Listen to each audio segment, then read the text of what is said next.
తెలంగాణ రాష్ట్రం ఏర్పడ్డాక మెరుగైన పాలన సౌలభ్యం కోసం కొత్త జిల్లాలను ఏర్పాటు చేసింది రాష్ట్ర ప్రభుత్వం. గతంలో వరంగల్ అర్బన్ కేంద్రంగా ఉన్న కమిషనరేట్కు వరంగల్ రూరల్ జిల్లాతో పాటు జనగామ జిల్లాను కలిపారు. దీంతో తెలంగాణ రాష్ట్రంలోనే 3600 చదరపు కిలోమీటర్ల వెడల్పు విస్తీర్ణంతో అతిపెద్ద కమిషనరేట్గా వరంగల్ కమిషనరేట్ అవతరించింది. తొలిసారిగా ఈ కమిషనరేట్కు కొత్వాల్గా నియమితులైన జి సుధీర్ బాబు తనదైన శైలిలో ఫ్రెండ్లీ పోలీసింగ్ అంటూ దూసుకెళ్తున్నారు. ప్రజల సమస్యలు తెలుసుకుని వాటికి పరిష్కారం చూపేవాడే పోలీస్ అంటున్న వరంగల్ సిపి సుధీర్ బాబుతో మా ప్రతినిధి Sridhar face to face. Telangana రాష్ట్రంలో పాలనా సౌలభ్యం కోసం కొత్త జిల్లాలు ఏర్పాటు చేసింది రాష్ట్ర ప్రభుత్వం.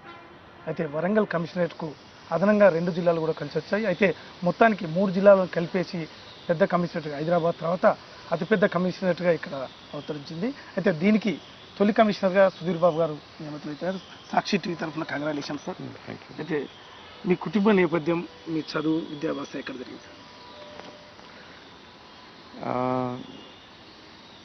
ఇది నేను హైదరాబాద్లో చదివాను, తర్వాత కరీంనగర్ జిల్లాలో కూడా చదివాను. తర్వాత నేను జవహర్లాల్ యూనివర్సిటీలో నాది ఎంఏ అండ్ ఎంఫిల్ చేయడం జరిగింది. అక్కడ ఎంఫిల్లో ఉన్నప్పుడు ఉద్యోగంలో చేయడం జరిగింది. సార్ అంటే మీరు మొదటి నుంచి కూడా ఐపీఎస్ కావాలని అనుకున్నారా?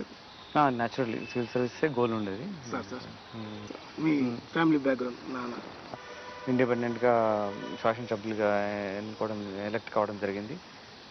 దాని తర్వాత 2 సార్లు లోక్సభ కూడా ఇంకా కాబడ్డారు.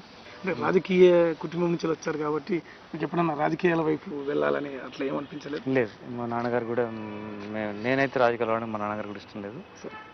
అది ఉండకపోవచ్చు. అటువంటి మీరు ఒక ఐపీఎస్ ఆఫీసర్గా చాలా జిల్లాల్లో చేశారు, రాష్ట్ర స్థాయిలో చేశారు, ఇతర దేశాల్లో కూడా కొంత ఉద్యోగం చేశారు. ఎప్పుడైనా మీరు చాలా హ్యాపీగా ఒక ఐపీఎస్ ఆఫీసర్ ఎందుకు హ్యాపీగా ఫీల్ అయిన సందర్భం అంటే ఏదైనా ఒక సందర్భం చాలా సంతోషపెట్టిన సందర్భం ఉందా? చాలా ఉన్నాయి అటువంటి ఇన్సిడెంట్స్. నేను ఒకటి సడన్గా అంటే I can't recollect, but there are అంటే ఈ ఒక పోలీస్ అధికారిగా only law and order maintenance అనే కాకుండా పాజిటివ్ థింగ్స్ చాలా ఉన్నాయి. సో ప్రొఫెషనల్గా ఒక పోలీస్ అధికారిగా నేను సాటిస్ఫైడ్, చాలా సంతోషం చాలా ఉన్నాయి. ఎక్కడైతే ఎప్పుడన్నా బాధపడ్డ సంఘటన ఉందా? బాధపడే చాలా ఉంటాయి, కూడా ఉంటాయి, 2 ఉంటాయి. ఇట్స్ లైక్ మనం ఉగాది పచ్చడి లాంటిది లైఫ్. అన్నీ ఉంటాయి లైఫ్లో. పూర్తిగా సంతోషపడ్డ ఉన్నాయి, చాలా ఉన్నాయి. 1-2 సార్లు బాధపడ్డాయి కూడా ఉంటాయి. అదర్వైజ్ నేర్చుకోలేము మనం, లైఫ్ నేర్చుకోలేము, స్టడీ చేయలేము మనం. ఎలా అంటే మీ అప్రోచ్మెంట్ ఎలా, కమిషనరేట్గా మీరు ఒక కమిషనర్గా ఎలా ప్రజల దగ్గరికి వెళ్ళగలుగుతున్నారు? ప్రజల నుంచి కూడా మీరు ఏం ఆశిస్తున్నారు దీంట్లో? మేము మొదటిసారిగా కమిషనరేట్ ఫామ్ అయినప్పుడు last year 12th June start అయినప్పుడు మేమందరం కలిసి టీం వర్క్ చేసాం. చాలా మటుకు మా గోల్స్ మేము అచీవ్ చేయగలిగాం. కమిషనరేట్లో సీసీ కెమెరాస్, కమ్యూనిటీ పార్టిసిపేషన్తో సీసీ కెమెరాస్ను మేము ఏర్పాటు చేయగలిగాం. 10,000 సీసీ కెమెరాలు ఈరోజు కమిషనరేట్లో పెట్టగలిగాం. ఇందాక మీకు చెప్పినట్టుగా చైన్ స్నాచింగ్స్ ఎక్కువగా కమిషనరేట్ ప్రాంతాల్లో ఉంటాయి, అవిటిని లేకుండా చేయగలిగాం. తర్వాత ఎన్బిడబ్ల్యూస్ ఎక్స్క్యూట్ చేయడం వల్ల ఏంటంటే తొందరగా కోర్టులో ప్రాసెస్ తొందరగా వెళ్ళిపోయి కన్విక్షన్ రావడం, నేరస్తులు ఒక భయం ఏర్పడడం, పీడీ యాక్ట్ కూడా ఇంపోజ్ చేయడం వల్ల శాంతి భద్రత పరిరక్షణతో పాటు క్రైమ్ రేట్ తగ్గిపోయింది. బికాజ్ పోలీసింగ్ అనేది చాలా స్ట్రెస్తో కూడుకున్న ఉద్యోగం.